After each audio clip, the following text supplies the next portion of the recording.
आज की क्लास में कराऊंगी आपके बेहद काम आने वाले जरूरी वाले शब्द।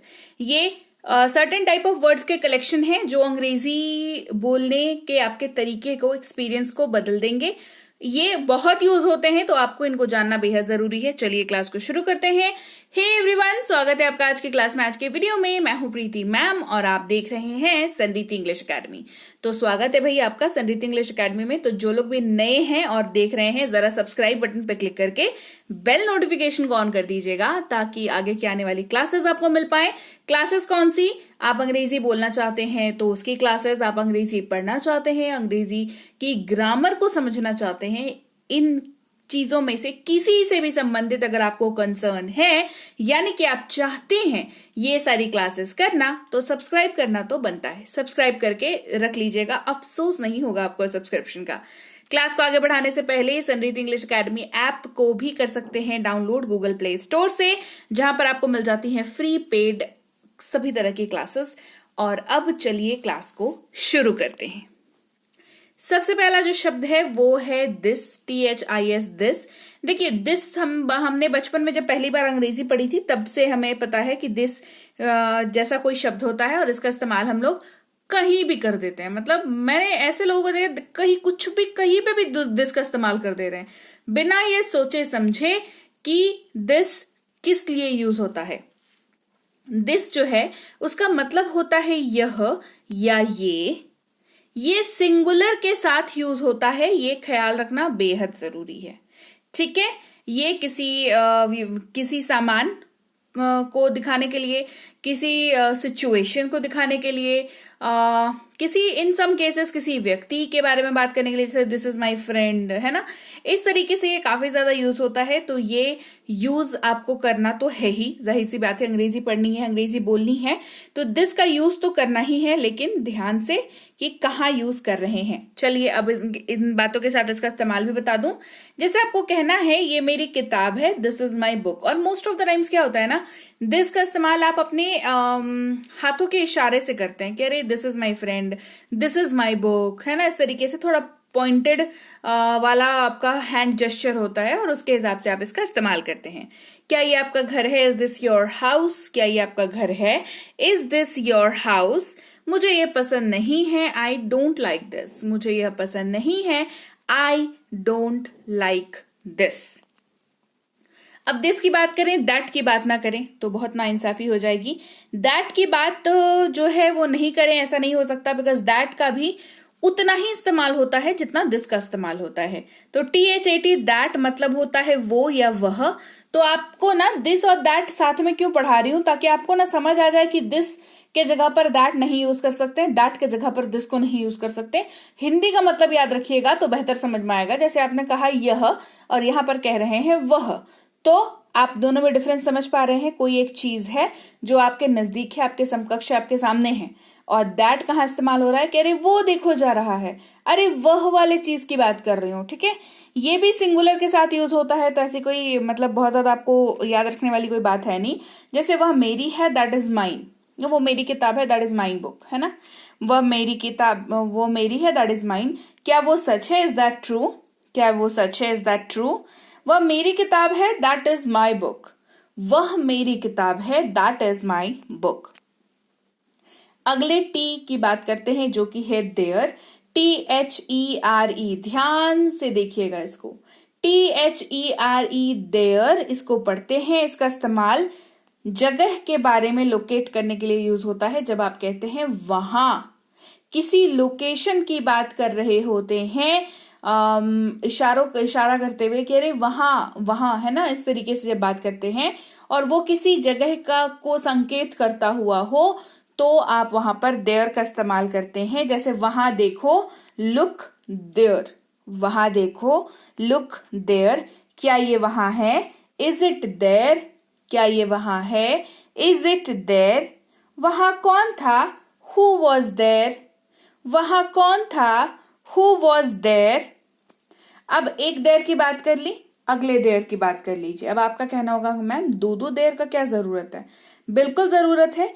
एक है जगह को संकेत देकर के बताने के लिए, लोकेशन के बारे में बात करने के लिए, और एक है किसी के बिलोंगिंग के बारे में बात करने के लिए, मतलब कोई चीज किसी की है उसके बारे में बात करने के लिए। तो ये है THEIR वाला देयर, और इसका मतलब होता है उनका, उनकी, उनके, अपना, उनका अपना, इस तरीके से।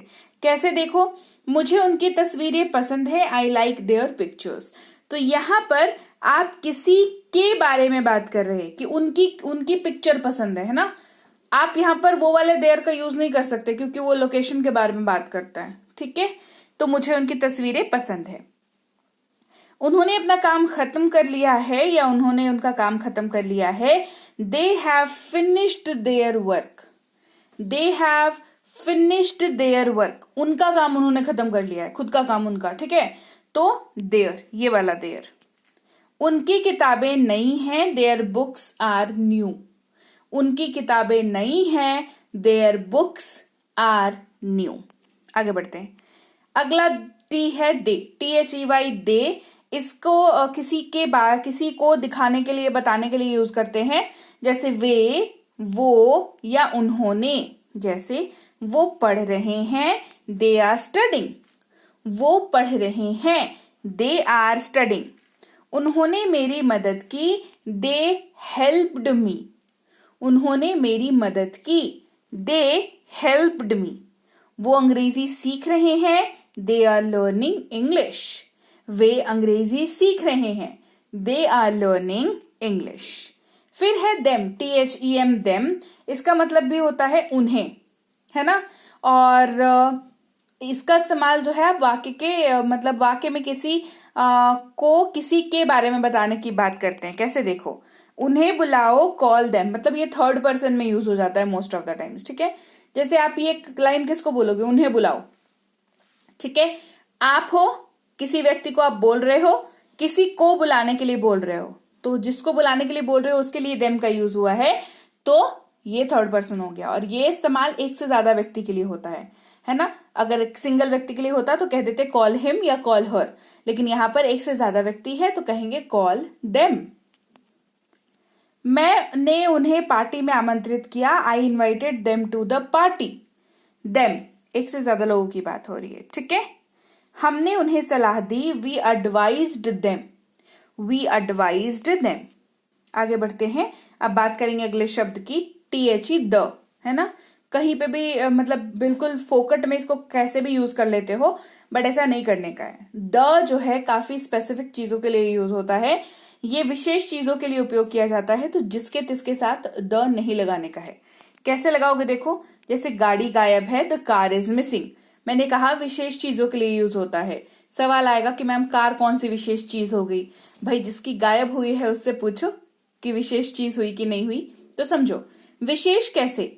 जैसे जैसे कहा गाड़ी गायब है, द कार इज मिसिंग, हमने कहा तो दुनिया की हर कार गायब नहीं हुई है। आप जिस कार के बारे में बात कर रहे हो वो कार गायब हुई है, तो हुई ना विशेष, है ना। स्पेसिफिक चीजों के बारे में बात करता है द। किताब ढूंढो, फाइंड द बुक, तो चले जाओ पूरी दुनिया की किताब ढूंढने लगो, ऐसा तो नहीं है। आपको जिस किताब के बारे में पता है वो किताब को आपको ढूंढना है, ठीक है। डिब्बा खोलो, ओपन द बॉक्स, तो चले जाओ दूसरों के घर में भी जाकर के डिब्बे खोलो, फिर देखो पिट पिटा क्या होगे। अपने आप जिस डिब्बे के बारे में बात कर रहे हो उसके बारे में बात हो रही है, तो हो गया ना। स्पेसिफिक चीजों के बारे में बात की जाती है द का इस्तेमाल करके। दैन, अगला शब्द है THAN दैन। दैन का प्रयोग तुलना के लिए किया जाता है, तुलनात्मक तरीके से इसका प्रयोग काफी ज्यादा होता है।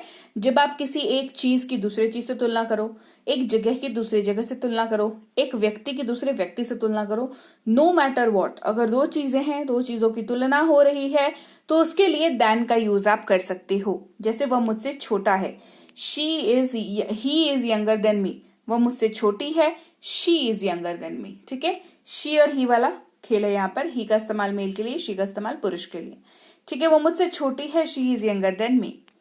रिया सविता से छोटी है, Riya is shorter than Savita, height की बात हो रही है यहाँ पर, ठीक है।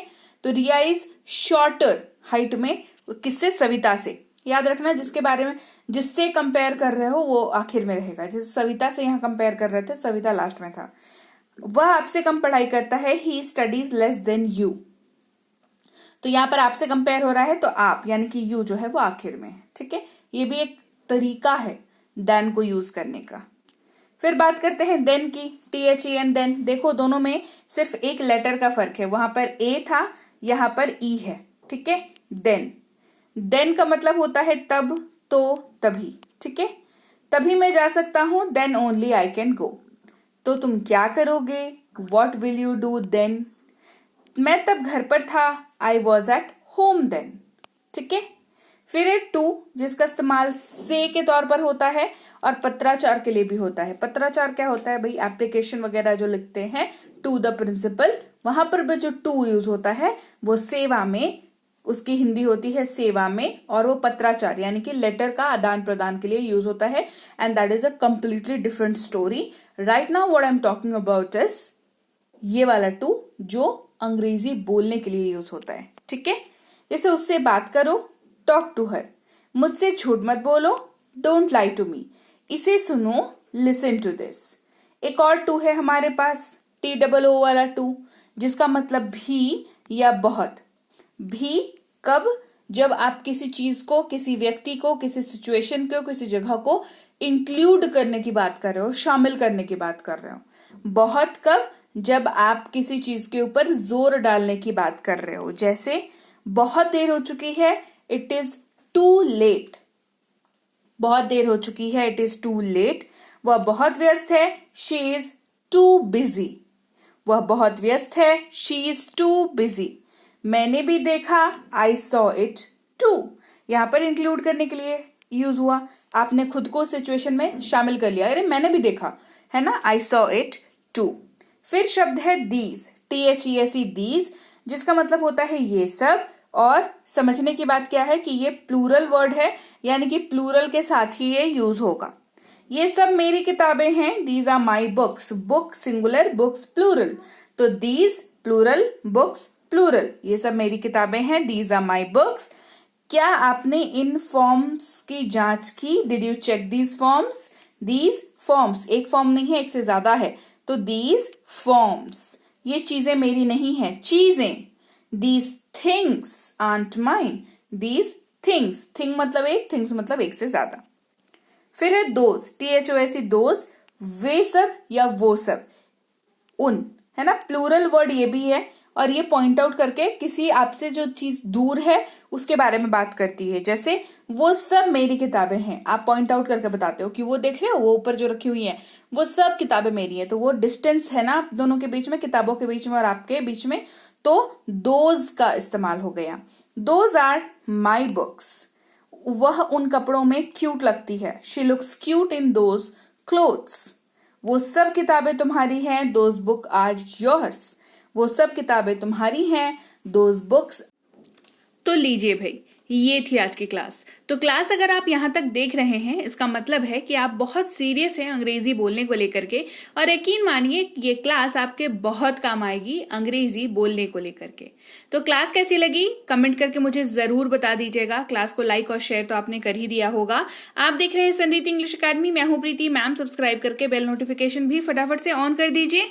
इसके अलावा हमारी जो ऐप है समृद्धि इंग्लिश अकेडमी, सेम नाम से ऐप है, वहां पर आपको बेसिक से प्रो स्पोकन इंग्लिश का कोर्स, इंग्लिश राइटिंग का कोर्स जिसमें आप अंग्रेजी लिखना सीखते हैं, इंग्लिश ग्रामर का कोर्स, इंग्लिश रीडिंग का कोर्स आपको मिल जाएगा ऐप पर। इसके अलावा अंग्रेजी पढ़ने में अगर दिक्कत आती है, स्पेलिंग्स में दिक्कत आती है, तो ये अंग्रेजी पढ़ने का रामबाण ट्रिक, ये जो किताब है ये अमेजॉन पर अवेलेबल है। आप सिंपली इस बुक का टाइटल यहां से देख करके आप अमेजॉन पे सर्च करके इस बुक को अपने घर पर कैश ऑन डिलीवरी के साथ भी मंगवा सकते हैं। इसके अलावा अगर आपको ई बुक्स की जरूरत है, तो चाहे वो वर्ड मीनिंग की ई बुक हो, टेंसेस की हो, आपके स्पोकन इंग्लिश की हो, ग्रामर की हो, या मिनी स्पोकन इंग्लिश स्ट्रक्चर्स की हो, जो कि क्विक रिवीजन का आपको मौका देती है, क्विक समझने का आपको मौका देती है, ये सारी की सारी ई बुक्स जो है हमारी ऐप पर अवेलेबल है। ऐप में जाकर के आप इनको इजीली वहां पर ले सकते हैं। इसके अलावा हमारी क्लास, हमारी पेड क्लास या किसी भी तरीके की अंग्रेजी को लेकर के समस्या अगर आपको आ रही है, तो इस नंबर पर व्हाट्सएप मैसेज करके आप हमारे साथ संपर्क कर सकते हैं, हमारे ग्रुप में जुड़ सकते हैं। और इस किताब को मंगवाने के लिए भी आप सिंपली इस नंबर पर व्हाट्सएप मैसेज करके भी इस किताब को अपने पास मंगवा सकते हैं। और हमारा ऐप कुछ ऐसा दिखता है गूगल प्ले स्टोर पर, वहां पे आपको यहाँ पर इंस्टॉल कर लेना है आपको अपने मोबाइल पर। इसके अलावा व्हाट्सएप का ग्रुप हमारा जरूर ज्वाइन करके रखें, रोज की फ्री क्लासेस आपको मिल जाती हैं। टेलीग्राम का चैनल हमारा जरूर ज्वाइन करके रखें, वहां पर भी आपको क्लासेस मिल जाती हैं, कुछ इंपॉर्टेंट अनाउंसमेंट होता है वो भी आपको पता चल जाता है, और ऐसे आप जो है अंग्रेजी के संपर्क में बने रहते हैं। तो thank you so much for watching आज की क्लास को। मैं आपसे मिलूंगी आपकी अगली क्लास में। Till then thank you so much for watching. Stay tuned to Samriddhi English.